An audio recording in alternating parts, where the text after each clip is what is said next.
दर्शकवृन्द, आज हामी हिमाल सुनारीको बारेमा जानकारी दिँदैछौं। को हुन् हिमाल सुनारी मगर? हिमाल सुनारी मगर एक भलिबल खेलाडी हुन्। उनी अहिले गण्डकी प्रदेशबाट भलिबल खेल्दै आएका छन्। 5 फिट 11 इन्च उचाइ भएका हिमाल विक्रम सम्वत 2055 साल मंसिर 20 गते पाल्पा जिल्लाको निस्दी गाउँपालिका वडा नम्बर 4 मा बुबा रेवन सिंह सुनारी र आमा खगिसरा सुनारीको कोखबाट जन्मेका थिए। उनले +2 सम्म अध्ययन गरेका छन्।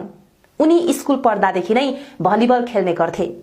नवलपुरमा भएको दोस्रो टाइगर कपबाट उनले प्रदेश स्तरीय खेल खेल्न थालेको बताउँछन्। उनलाई मनपर्ने खेल पनि भलिबल हो, तर उनले आफू पनि भलिबल खेलाडी बन्छु भनेर कहिले पनि सोचेका थिएनन्। बिस्तारै विद्यालयमा अग्रजदाईहरूले खेलेको देखेर साथै सामाजिक सञ्जालहरूमा अरूले खेलेको देखेर उनले पनि भलिबल खेल्न थालेका थिए। उनले आफूभन्दा अग्रजदाईहरू सँगसँगै भलिबल खेल्दा खेल्दै प्रदेश स्तरसम्म खेल्ने मौका पाएको उनी बताउँछन्। वास्तवमा भविष्यमा के बन्छु भनेर केही नसोचेका हिमाल अन्ततः भलिबल खेलाडी भए। उनीसँग अन्तर्राष्ट्रिय स्तरमा खेलेको खेलको समेत अनुभव छ। उनले 2 वर्ष अगाडि मात्र दुबईमा भएको NRNA गेम खेलेका छन्। नेपालमा र विदेशमा खेल्दाको फरक धेरै पाएको उनी बताउँछन्। उनले विभागीय टोलीबाट भने कुनै पनि खेल खेलेका छैनन्। चाहना नभएकै कारण विभागबाट खेल नखेलेको उनको भनाइ छ। पछिल्लो समय उनले खेलबाट सार्वत्रिक चर्चा बटुलेका छन्, तर चर्चा मात्र भएर नहुने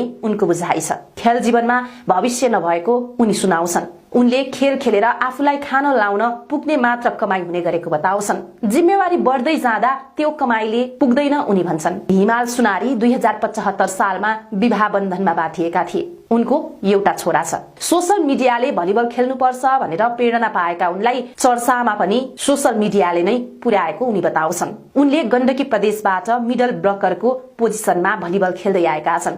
उनी भविष्यमा पनि समयले साथ दिएसम्म खेल खेल्ने योजनामा छन्।